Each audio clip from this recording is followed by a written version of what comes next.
Dawn Walker. Thank you, Mr. President.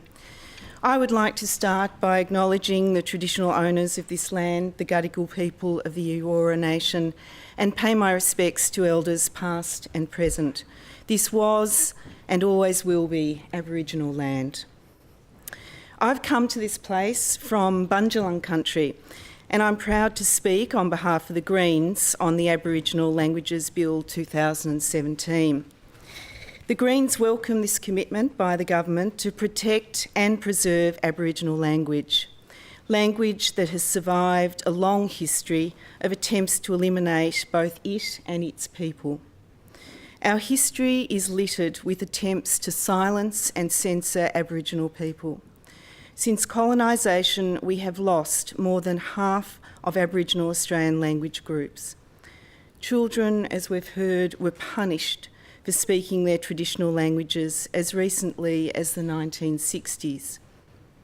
It is only because of the courage and the tenacity of Aboriginal communities to keep language alive that this bill is possible today. I've had the great privilege of having local language shared with me by my community. Before this gift, I thought that I'd moved to a small coastal surfing town in Fingal Head, which is in northern New South Wales.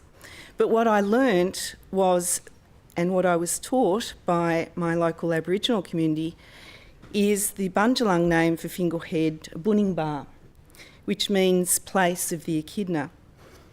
And it's named after the unique basalt rock columns on the headland that resemble the spines of the echidna. The columns were formed by the lava flow from the prehistoric Tweed volcano, named by Captain James Cook as Mount Warning, but known by the Aboriginal people as Wollumbin. And this sacred mountain catches the first rays of sunlight to hit the Australian mainland every morning. Wollumbin is a powerful presence on the north coast, a sacred site of great spiritual and cultural importance to local Aboriginal people.